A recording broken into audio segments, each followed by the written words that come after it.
여기 30년 넘게 회사의 청춘을 다 바친 60대 김 부장님이 계십니다. 피땀 흘려 받은 퇴직금 4억 원을 전부 털어서요. 제2의 인생을 꿈꾸며 번듯한 편의점을 하나 차리셨거든요. 솔직히 그때만 해도 노후는 정말 장밋빛인 줄 아셨대요. 아침마다 딸랑거리는 문소리며 손님들 북적이는 소리에 하루하루가 참 설레셨다고 합니다. 그런데 참 기가 막히지 않습니까? 불과 2년이 지난 지금은 상황이 완전히 달라졌거든요. 4천만 원도 아니고 자그마치 4억 원. 평생에 바친 그 돈이 들어간 가게 앞에는요, 지금 빛바랜 임대문의 전단지만 덩그러니 붙어 있습니다. 밤낮 없이 뼈 빠지게 일하는데도 매달 200만 원씩 오히려 적자가 나고 있잖아요. 도대체 왜 우리 청춘을 갈아 넣은 숭고한 희생이 노후를 갉아먹는 괴물로 변해버린 걸까요? 여러분, 이거 절대 남의 이야기가 아닙니다. 당장 내일 우리에게 닥칠 수 있는 소름 돋는 현실입니다. 반갑습니다. 오늘 정말 무겁지만 우리 노후를 위해 절대 피해서는 안 돼 진짜 이야기를 좀 해보려고 합니다. 끝까지 귀 기울여 주시기 바랍니다. 우리가 흔히 퇴직하면 뭐 먹고 살까 고민하다가 가장 먼저 떠올리는 게 뭘까요? 맞습니다. 번듯한 프랜차이즈 식당이나 목 좋은 곳에 편의점 하나 차리는 거잖아요. 옛날에는 이게 정답이었습니다. 2000년대 초반만 하더라도 퇴직금 1억 원, 2억 원 들고 나와서 동네에 치킨집 하나 차리면 적어도 자식들 대학 공부시키고 노후 걱정 없이 살았거든요. 그때는 경제가 쑥쑥 크던 시절이었고 골목마다 사람 사는 냄새가 났으니까요. 그런데 말이죠. 세상이 변했습니다. 그것도 아주 무섭게 변해버렸습니다. 지금은 2026년입니다. 과거의 성공 공식이 지금은 완벽한 파멸의 공식으로 바뀌어버렸다는 사실을 정말 안타깝게도 많은 시니어분들이 아직 눈치채지 못하고 계십니다. 우리 김 부장님 사연 아까 들으셨죠? 이분이 일머리가 없어서 망했을까요? 아니면 게을러서 망했을까요? 천만의 말씀입니다. 새벽 6시에 출근해서 밤 12시까지 밥 먹을 시간도 없이 김밥으로 대충 때워가며 매달렸습니다. 그런데도 매달 통장 잔고는 마이너스를 찍고 있죠. 왜 그럴까요?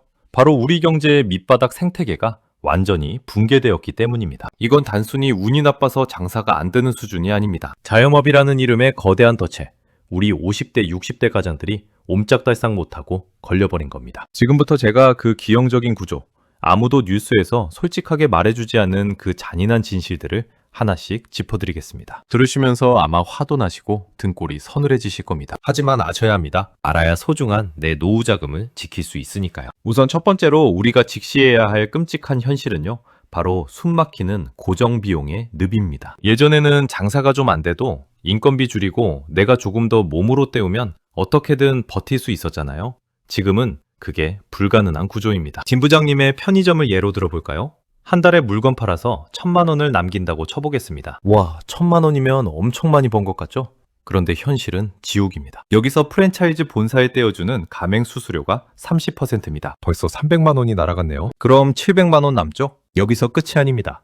매달 건물주한테 내야 하는 월세가 350만 원입니다. 코로나 이후로 월세가 내리기는커녕 금리가 올랐다며 건물주들은 오히려 임대료를 더 올렸거든요. 자, 이제 350만 원 남았습니다. 이걸로 끝일까요?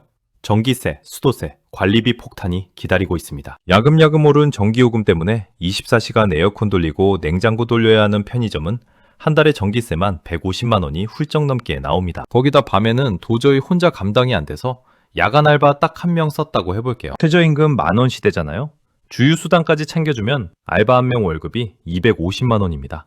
계산해볼까요? 남은 350만 원에서 전기세 150만 원 빼고 알바비 250만 원 빼면요. 놀랍게도 김 부장님 손에 남는 돈은 마이너스 50만 원입니다. 내가 내 돈 4억 원 투자해서 매일 18시간씩 중노동을 했는데 오히려 빚이 생기는 겁니다. 이게 지금 대한민국 자영업의 민낯입니다. 구조적으로 절대 이익을 낼 수 없는 게임판에 우리가 뛰어들고 있는 거죠. 제가 아까 고정비용 말씀드리면서 건물주 이야기를 잠깐 했었죠. 이 부분은 조금 더 깊게 파고들 필요가 있습니다. 왜냐하면 이게 우리 자본주의의 가장 뼈아픈 현실이거든요. 예전에는 건물주와 세입자가 어느 정도 공생하는 관계였습니다. 네가 장사가 잘 돼야 나도 월세를 꼬박꼬박 받으니 장사가 안 되면 월세를 좀 깎아주기도 하는 그런 인지상정이 있었어요. 그런데 지금은 어떻습니까? 상가 건물주들도 대출을 잔뜩 껴서 건물을 산 사람들이 태반입니다. 은행금리가 미친듯이 치솟으니까 건물주들도 눈이 뒤집히는 겁니다. 자기가 내야 할 은행이자가 한 달에 1,000만 원에서 2,000만 원으로 뛰었는데 세입자 사정 봐줄 여유가 어디 있겠습니까? 무조건 임대료를 올리는 겁니다. 빈상가가 수두룩해도 월세를 절대 내리지 않는 이유 혹시 아십니까? 월세를 내리면 건물 가치 자체가 떨어지기 때문입니다. 2,000만 원 받던 상가를 1,500만 원으로 깎아주면 나중에 건물을 팔 때 수억 원을 손해보게 됩니다. 그러니까 건물주들은 차라리 상가를 몇 달, 길게는 몇 년 동안 비워두는 한이 있더라도 절대 월세를 안 깎아줍니다. 그 버티는 기간 동안 누가 희생양이 되느냐? 바로 우리처럼 퇴직금 들고 세상 물정 모른 채 불나방처럼 뛰어드는 초보 창업자들입니다. 이런 분들이 가게를 얻으러 오면 부동산에서는 뭐라고 하는지 아십니까? 사장님, 여기 자리 정말 안 나오는 곳이에요. 운이 좋으시네요. 전세입자가 개인 사정으로 급하게 내놓은 거라 권리금도 싸게 나온 겁니다. 당장 내일 계약하겠다는 사람 줄 섰어요. 이런 말에 속아서 덜컥 계약금을 걸어버리는 겁니다. 창권이 죽어서 파리만 날리다 피눈물을 흘리며 나간 자리라는 건 꿈에도 모른 채 말입니다. 두 번째 진실은 더 뼈아픕니다. 바로 소비 실종, 즉 손님들의 지갑이 완전히 닫혀버렸다는 겁니다. 동네 골목 상권을 먹여 살리는 건 결국 평범한 직장인들과 서민들입니다. 그런데 이분들 사정이 지금 어떻죠? 월급은 쥐꼬리만큼 오르는데 대출이자는 2배로 뛰었죠. 마트 가서 사과 한 봉지 집어들면 2만 원, 3만 원이 훌쩍 넘어갑니다. 내 코가 석자인데 누가 밖에 나와서 외식을 하고 술을 마시겠습니까? 예전 같으면 퇴근길에 치킨도 한 마리 사가고 편의점 들러서 맥주에 안주거리도 넉넉히 집어들던 아빠들이 지금은 편의점 도시락 하나로 저녁을 때우거나 아예 지갑을 열지 않습니다. 거리에는 유동인구가 분명히 있는데 가게 문을 열고 들어오는 사람은 반토막이 났습니다. 들어와도 제일 싼 것만 찾으시죠? 매출 자체가 쪼그라드는데 앞서 말씀드린 월세, 관리비, 알바비는 매달 숨통을 조여옵니다. 마치 커다란 도관에 갇혀서 물이 점점 차오르는데 빠져나갈 구멍은 없는 그런 공포를 매일 느끼시는 겁니다. 이런 상황에서 버티다 결국 두 손 두 발 다 들고 가게를 내놓게 되는 거죠. 더 절망적인 건 뭔지 아십니까? 가게를 접고 싶어도 마음대로 접을 수가 없다는 겁니다. 들어갈 때는 4억 원을 들고 당당하게 들어갔지만 나올 때는 빈털터리가 되거나 오히려 억대의 빚을 지고 나와야 합니다. 왜냐고요? 장사가 안 되니 권리금은커녕 원상복구 비용으로 수천만 원을 더 토해내야 하거든요. 폐업하는 데만 2천만 원에서 3천만 원이 깨집니다. 결국 퇴직금 4억 원은 허공으로 사라지고 남은 건 마이너스 통장과 늙고 병든 몸뿐입니다. 이게 바로 제가 말씀드린 청춘을 바친 희생이 노후를 갉아먹는 괴물이 되어버린 끔찍한 과정입니다. 상황이 이런데도 유튜브나 인터넷에 보면 여전히 달콤한 말들로 은폐자들을 유혹하는 광고가 넘쳐납니다. 소자본 무인 창업으로 월 500만 원을 번다느니 대기업 프랜차이즈 간판만 달면 오토로 돌려도 월 1000만 원 수익이 보장된다느니 하는 말들 말입니다. 여러분, 절대 속으시면 안 됩니다. 세상에 내 피 같은 돈을 그렇게 쉽게 불려주는 기적은 없습니다. 그 모든 화려한 광고의 목적은 평생 회사에 갇혀 살아 상권 분석이나 상술에 어두운 우리 시니어들의 퇴직금, 그 마지막 남은 생명줄을 빨아먹으려는 미끼에 불과합니다. 자, 여기까지 들으시니 어떠신가요? 아직도 자영업이, 프랜차이즈 창업이 내 노후를 구원해줄 동아줄이라고 생각하십니까? 절대 아닙니다. 썩은 동아줄입니다. 잡는 순간 청길 낭떠러지로 추락하는 겁니다. 그렇다면 이미 가게를 차리신 분들 혹은 퇴직을 앞두고 어쩔 수 없이 무언가를 해야만 하는 우리 50대, 60대 분들은 도대체 어떻게 해야 할까요? 그냥 가만히 앉아서 피 같은 돈이 녹아내리는 걸 지켜만 봐야 하는 걸까요? 다행히도 아직 방법은 있습니다. 이 잔인한 자영업의 무덤 속에서도 덫에 걸리지 않고 내 자산을 지켜내는 전략이 분명히 존재하거든요. 자, 이제부터 제가 드리는 말씀을 정말 뼛속 깊이 새기셔야 합니다.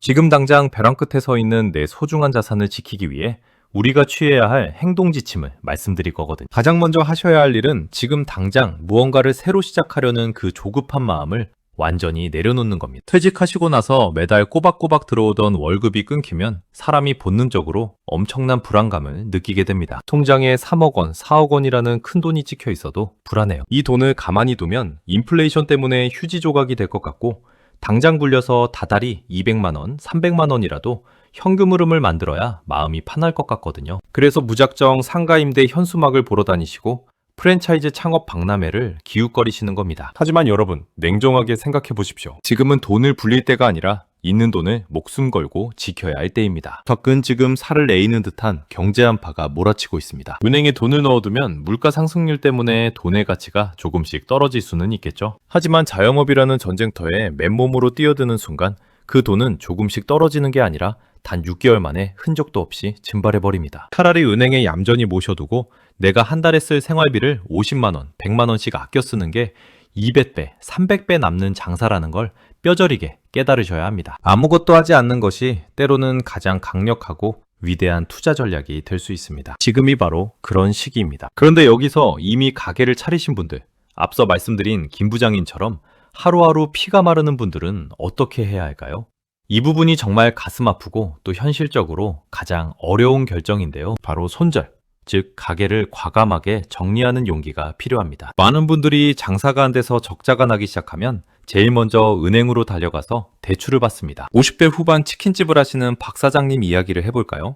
장사가 너무 안 돼서 가게 월세 낼 돈이 부족해지니까 이분은 결국 가게를 담보로 5천만 원을 추가로 빌리셨습니다. 금리가 7%가 넘는데도 말이죠. 상권이 살아나고 경기가 좋아지면 어떻게든 메꿀 수 있을 거라는 헛된 희망을 품으신 겁니다. 하지만 잔인하게도 현실은 그렇게 흘러가지 않습니다. 5천만 원 대출받은 돈 가게 월세 내고 배달앱 수수료 떼어주고 재료비 결제하고 나면 석 달도 못 가서 바닥이 납니다. 그럼 그 다음에는 어떻게 될까요?